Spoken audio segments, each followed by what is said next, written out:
But then actually when a game versus Kasparov came, I don't know, I had some kind of confidence. And I even told, when I was going to the game, I told to my girlfriend at the time, well, Kasparov doesn't know, but his worst day is going to come today, because today he's going to lose. And she looked to me like I was completely crazy.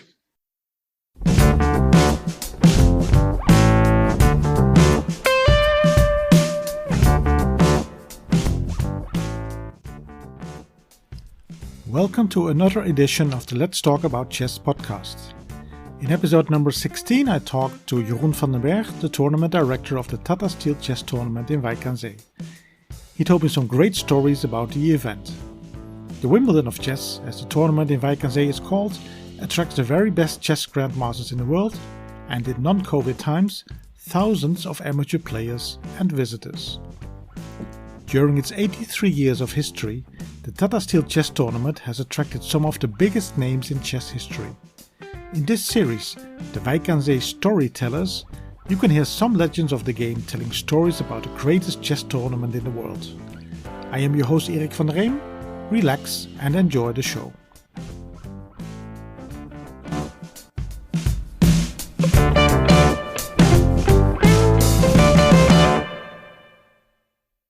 Dear listeners, welcome to another edition of the Wijk aan Zee Storytellers. Today I have the pleasure to talk to another very strong grandmaster who played no less than 12 times in Wijk aan Zee in the highest group, in which he played 134 games. He has also written a number of very good and instructive chess books, and he is a renowned chess coach, Ali Reza Firouzja being one of his students. Welcome to the podcast, Grandmaster Ivan Sokolov. My pleasure being here.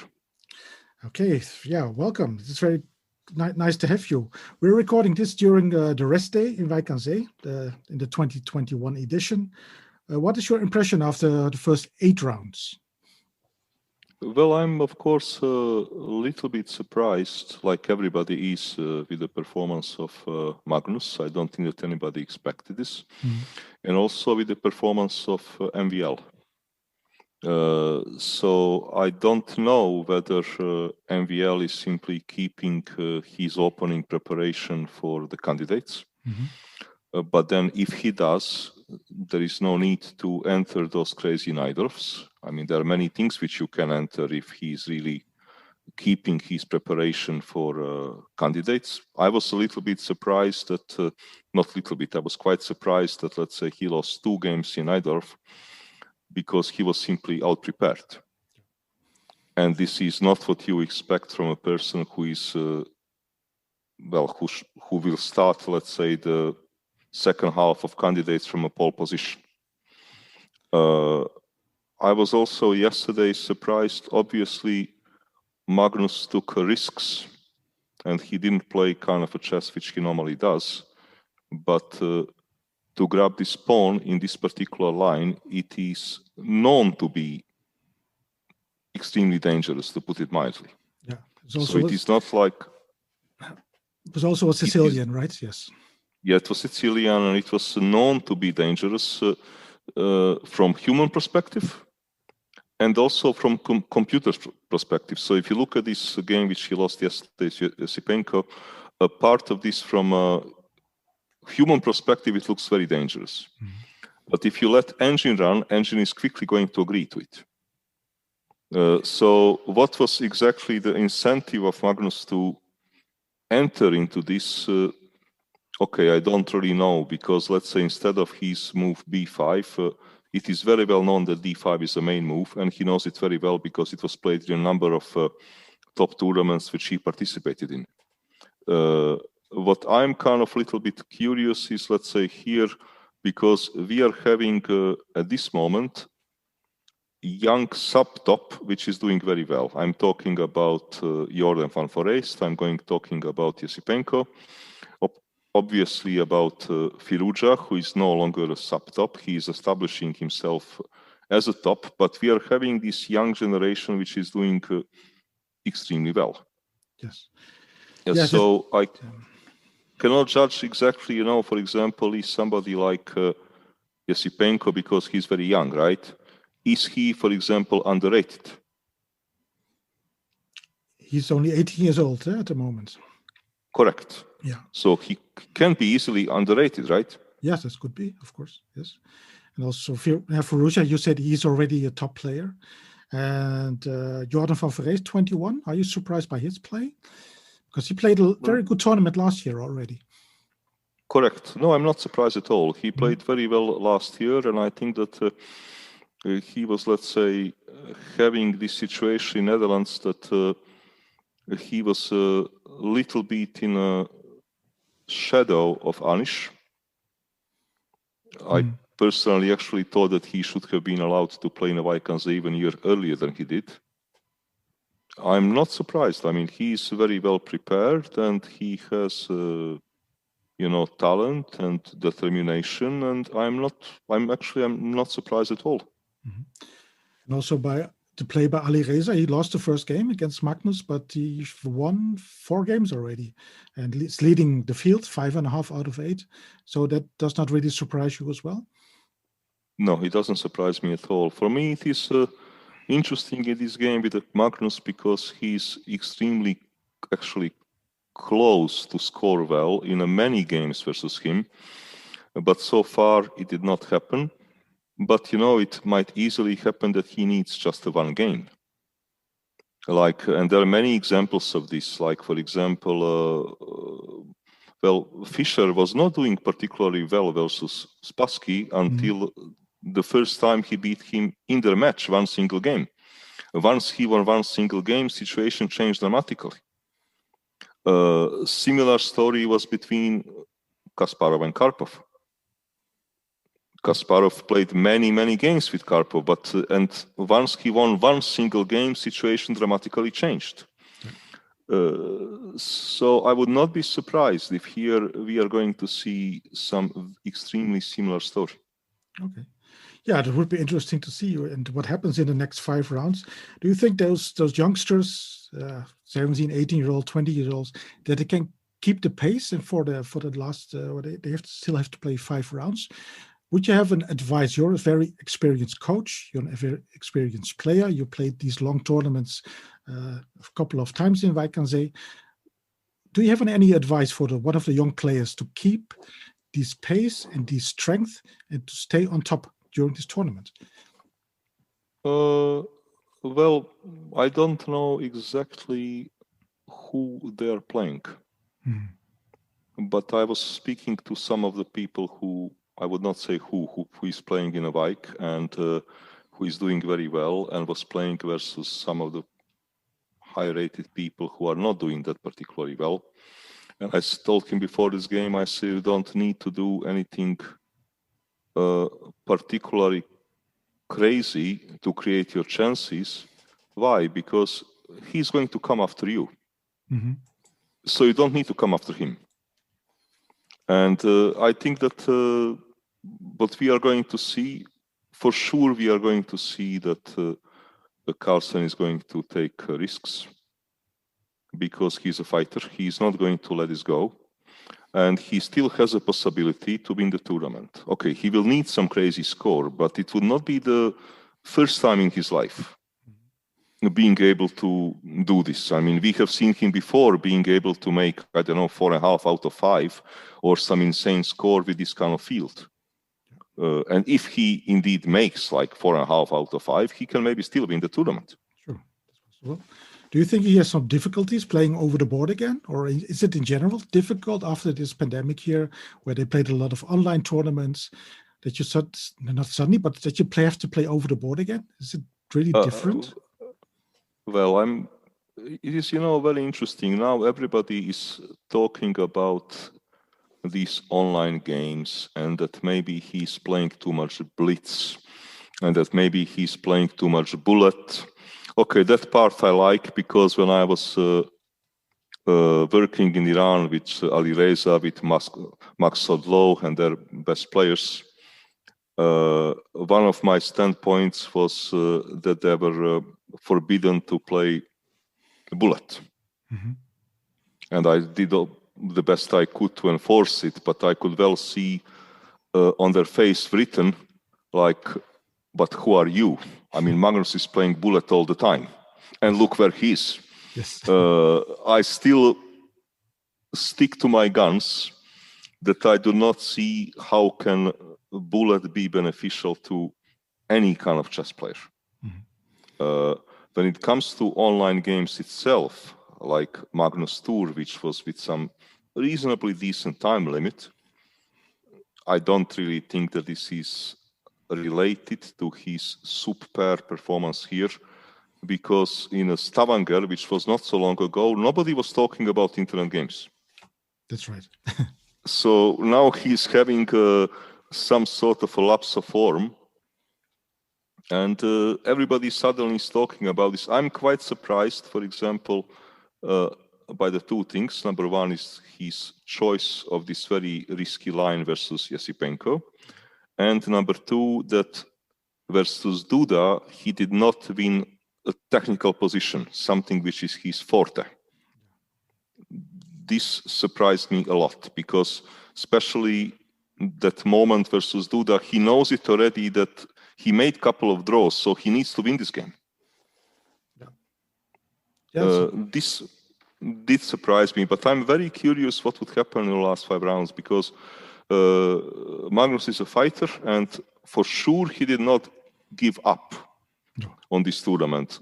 In his mind now is for sure not, let's kind of damage rating loss and think about the next tournament. No, he's still thinking, okay, what can I do to kind of turn the things around?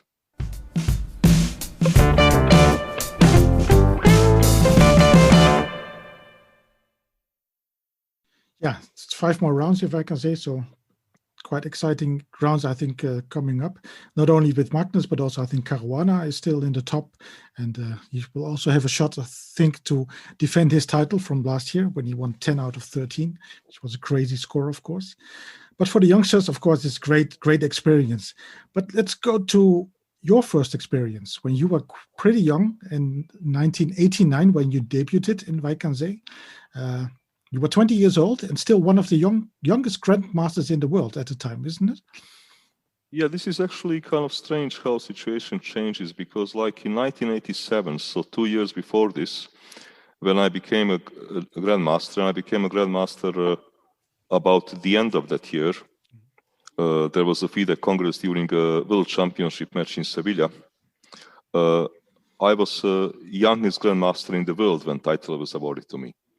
And nowadays, of course, you have so many people who are GMs at the age of 15 that nobody will be impressed with this age. But the situation does change. And then the next year, I won BLA. And then I got invited to Wijk, because same year also became a Yugoslav champion, and they invited me to Wijk. And I played also in Reggio Emilia. It was different time.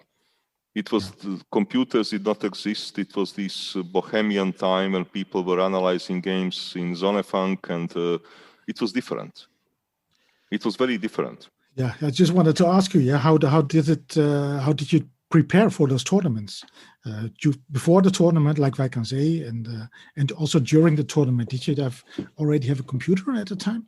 I talked to Vishy. I talked to Vishy Anand a couple of days ago, also here in the Storytellers, and he said, well, if I cannot find a solution in my hotel room, I find something over the board.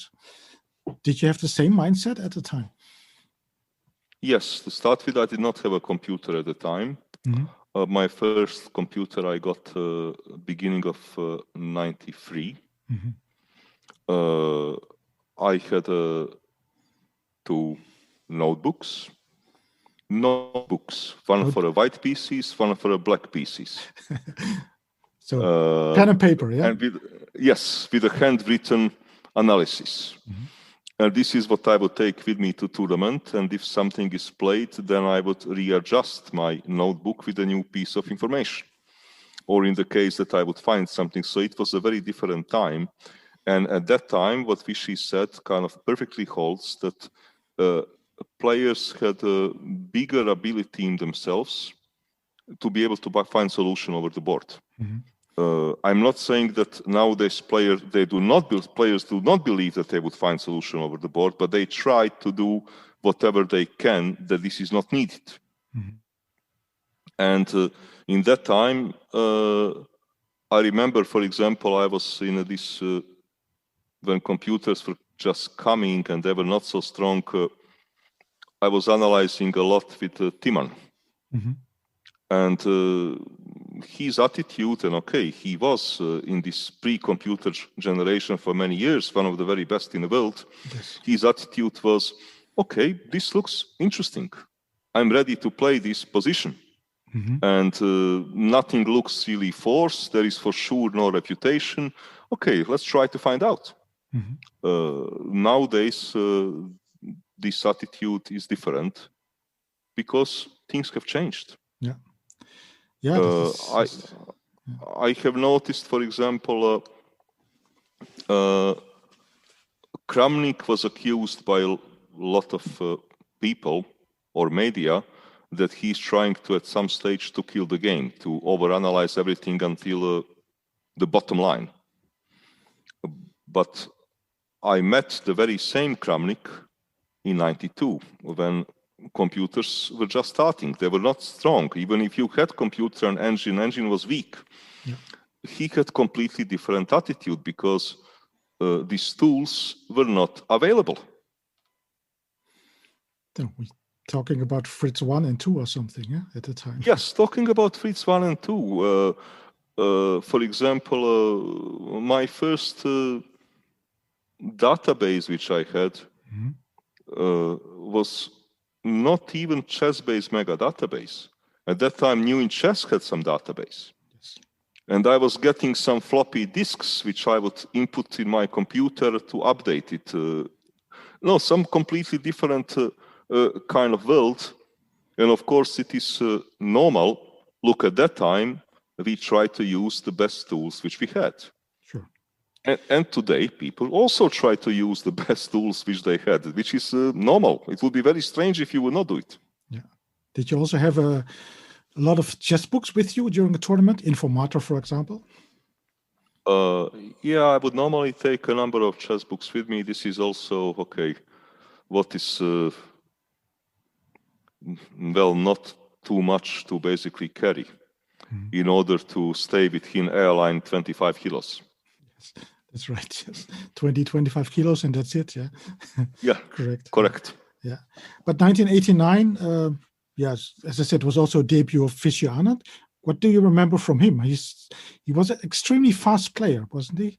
I can remember that in the first game, he just needed, I think, 18 minutes of his time against Rini Kuif. And then when everybody was still having coffee, his first coffee, he was already explaining his games in the press room. But can you remember of that first tournament? Look, with the Vishy, I don't remember very much about '89 because to me, I remember in 1987 because I played 1987 with him, World Junior. Ah, okay. And it was one of the strongest World Juniors in the world because also Gelfand played, Ivanchuk, plenty of people.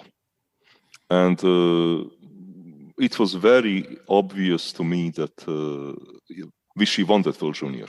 Mm-hmm. And I think not only to me, but a lot of us who basically play there, that he is different, that he has something which we do not. It was very clear by the speed of his play, the ideas which he was getting, that, okay, he simply had something special inside himself, which we did not, and that if somebody would have a chance to become a world champion, it is probably going to be him from this world championship, junior championship, even though, okay, of course, many things can go down the road, that such a prediction never happened. Just like, for example, when I was working in Iran, I very quickly told them, out of all your boys, only Ali Reza can become a world champion. The rest of them, they cannot become a world champion. They will become very good players. Mm-hmm. Because boy has something which other people do not. Something can still go wrong along the way, but he has something which other people do not.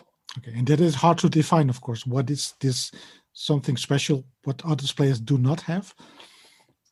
It is very difficult to define with the words, but if you are kind of quite good yourself at some kind of job, and then you are busy analyzing with the people and you understand their mental process, then I think that you can kind of define it, like, put it this way, if you would, let's say, have somebody who is a musician and he would say, this guy is going to become the very top. And you would ask him, okay, but what is so special about the voice or way of playing or whatever? And he would say, okay, maybe I cannot explain to you, but I feel that he's different than the others.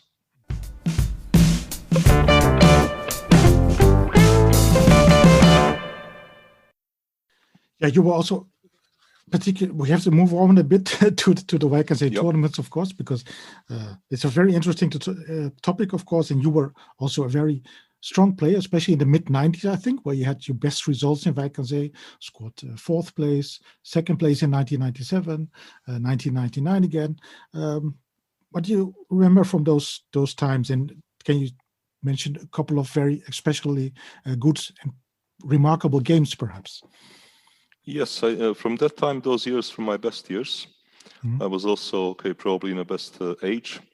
Later on, I had some successful years in early 2000, 2003. I think I was a very good year, but not in the Wijk aan Zee. My best years in Wijk aan Zee were indeed mid-90s until the late 90s. Everybody is remembering my game versus Kasparov, this win in 1999. I would say that that tournament in 1999 did not start for me very well, because at the start of the tournament I lost to Shirov and Ivanchuk. So my tournament did not start very well at all. I was at -2 and I was making some kind of draws. But then actually when a game versus Kasparov came, I don't know, I had some kind of confidence. And I even told, when I was going to the game, I told to my girlfriend at the time, well, Kasparov doesn't know, but his worst day is going to come today, because today he's going to lose. And she looked to me like I was completely crazy. Did you say it the day before or the day when the game was played? No, I told her this just before I was about to go to the game. Okay. And then she kind of, looked at me like I'm completely insane. But then when she was going from a room to the playing hall some hours later, she accidentally, when she was waiting for an elevator, Kasparov stepped out with his second Ahoyan. And he was talking to him in a very angry way. So she thought, this is a good news, looks like it was a draw. Oh, okay. And then when she came to the Morian and everybody started to congratulate to her, she kind of thought, oh my God, this really sort of happened. So I had this, let's say, confidence that particular day. I took some kind of also risky decision, but it worked out very well. He did not exactly remember his analysis, which didn't mean that he got to lose the game, not at all. But Kasparov is a different player when he remembers his analysis in the opening or when he is on his own. And he allowed some mistakes and it worked out for me very well. But I had a number of good games, like for example in 1996, I had a remarkable tournament because I made 2 draws, made 6 wins and 5 losses. Okay, that's a remarkable score, yes? So I made on +1. I came on +1, but I came in a very unusual way because I won 6 games. Yes. And lost 5. This was, and in 1997, I had actually kind of one interesting, funny story from the tournament. I was doing very well in the tournament. I was leading it all along. And then, penultimate round, I was playing Salov, that would later be the tournament winner. And it was a very long game. I was playing white. First, I had maybe some sort of advantage. Then it was equal. And then was between equal and somewhat better for him. And finally, I lost the drawn queen ending after like almost 7 hours of fight. And I remember I got out of this, I got out of playing hall completely devastated. I came to the Morian. There was basically nobody there. The only person who was standing there was Gert Lichtering, who said, well, you know, this is really terrible. Okay, if I can give you a glass of wine, if this can cheer you up a little bit, I don't know what to tell you. So I had this glass of wine, and then I went to look for Jan Timman, because we were analyzing and we were going out throughout the whole tournament. At that time, of course, we did not have mobile phones, but I knew where I'm going to find Jan, in Zonnefunk, of course. So I went up there in Zonnefunk, and I met Jan, and he didn't know that I lost, but he did everything what he could to cheer me up. He said, okay, what happened to you is very bad, especially to lose this drawn position, because we were analyzing it. He said, but not everything is lost. You are half a point behind. Okay, tomorrow you're playing Nikolic with black. He's tough guy to beat when he's playing with white. He's tough guy to beat anyway, but playing with white, definitely. But okay, look, this is a morning round. Let us have a few drinks, have a walk in the morning, and okay, play this game, take some risks. What to do, you never know. So, all right, he managed to lift my spirits. Mm-hmm. So I decided that the next day I'm going to fight, whatever it is, and if I even lose another game, who cares? So I woke up in the morning. It was a morning game. At that time, I think it was starting even early. It was starting maybe 10 in the morning. And I thought, okay, let me go to have a breakfast. I think that we were staying in Hotel Kluchte, if I remember it right. And I went down to have a breakfast. I ordered my coffee and okay, I'm sitting and I'm collected something. Now, who comes in this breakfast room? Comes Mr. Salov. Okay. Okay, there are like 6-7 different tables. He sits on my table without asking me anything. I tell him, well, I was looking at you yesterday for 7 hours. You have ruined this tournament of mine, and if you don't mind, sit somewhere else. Yeah. He says, no. This is my table. This is first breakfast which you made. You are drinking with your friend Timan all those nights, and now you make first breakfast, and you want me to move from my table? No, this is not going to happen. So I kind of think, all right, what can I do? I stood up. I didn't have any breakfast. I thought, let me have a walk at the beach, and I would get in Café de Zone, some maybe sandwich and a coffee, and go to play my game. All right, I come to the game. I take some very risky opening, and very quickly after opening, it turns out that I'm either going to maybe make a draw, maybe not. The chances to win almost zero. Okay, I decide to fight.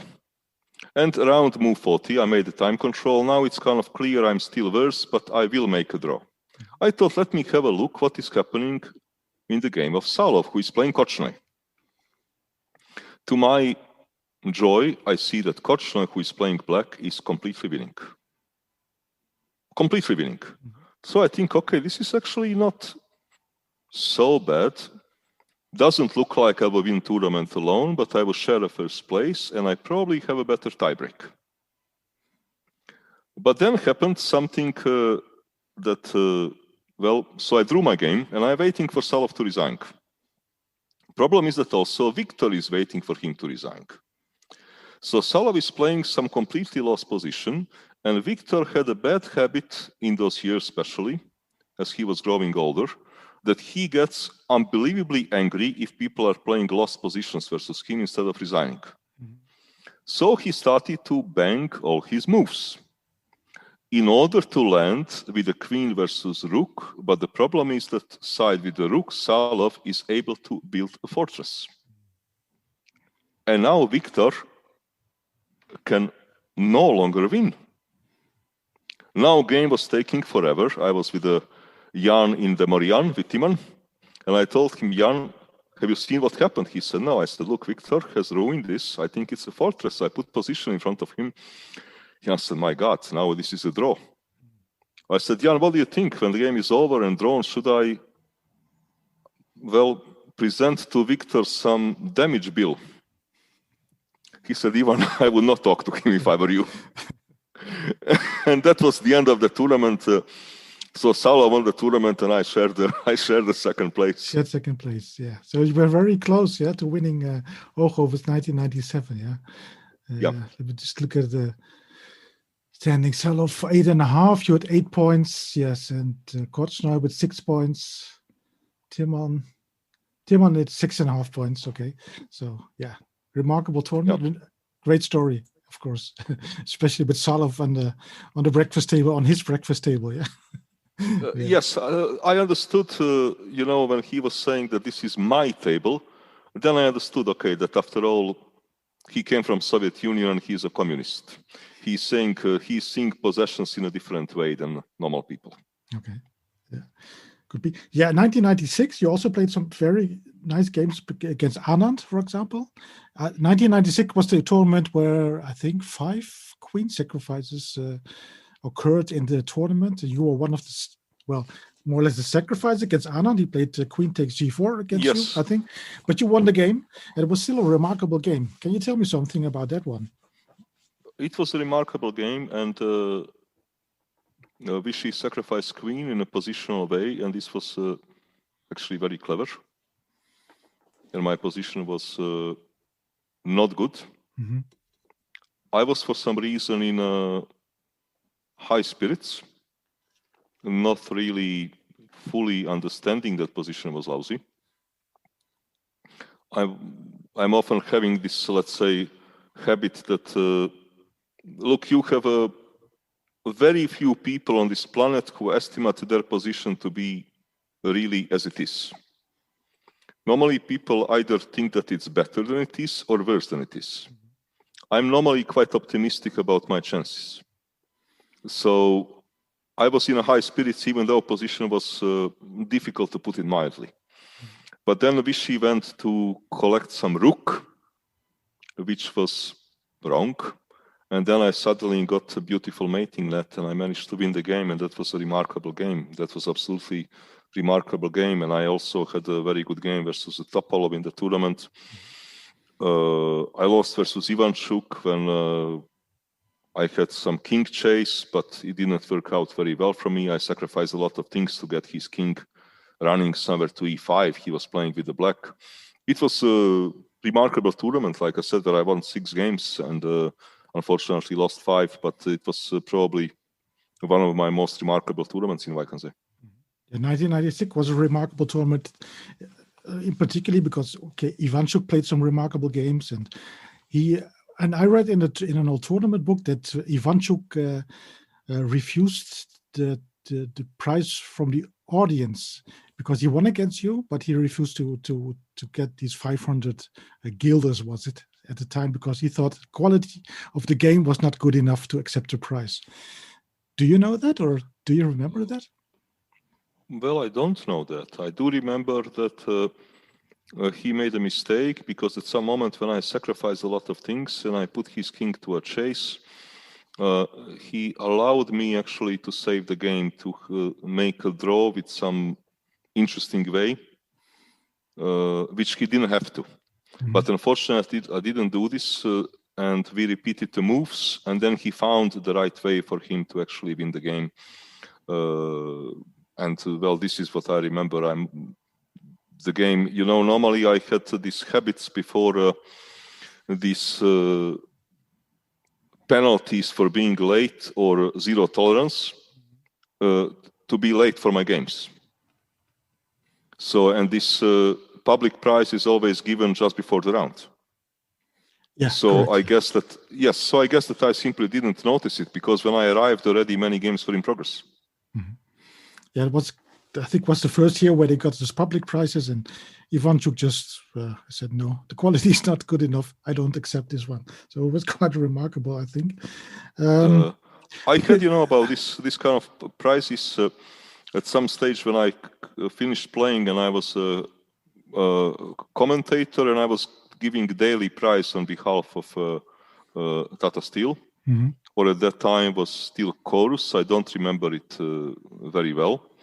That there were some rounds that there was not a single very good game played. And then I would refuse to give a prize. And then there was somebody, I would not say the name, who complained officially to Jeroen van den Berg, tournament director. He said, well, you have teamed up with this guy Sokolov, who is not giving up prizes to rob us from our money. Okay. It is funny how chess players sometimes think.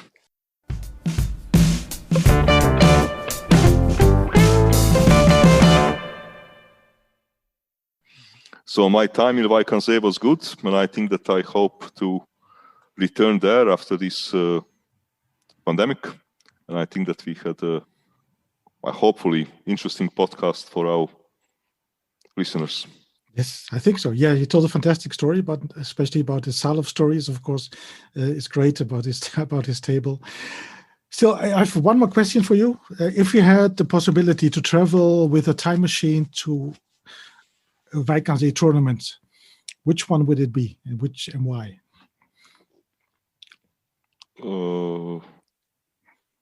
Would be any of those tournaments in mid-90s. Why? Because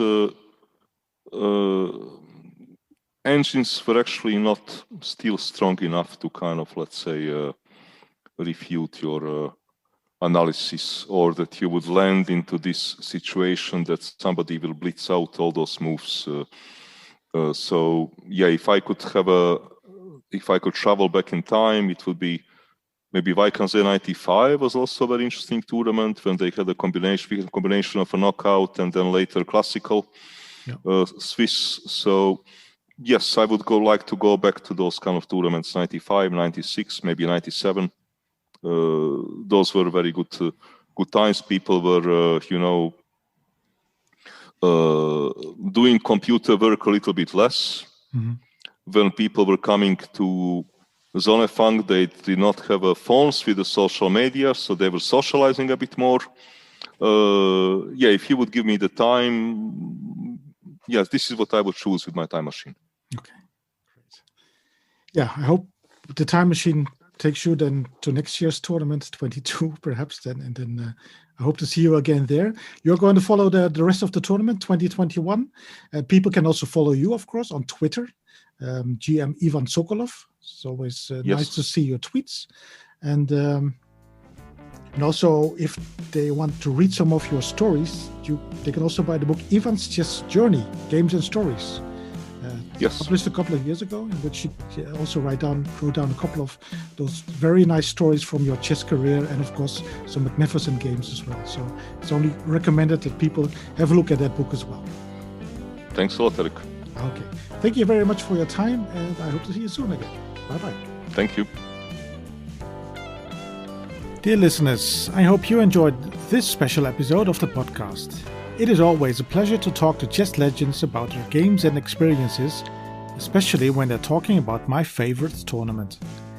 If you have any questions or suggestions, leave a tweet at Chess Classic or send a mail to talkingchess@gmail.com. Don't forget to subscribe to the podcast on your favorite platform. I am your host Erik van Reem. Thank you very much for listening.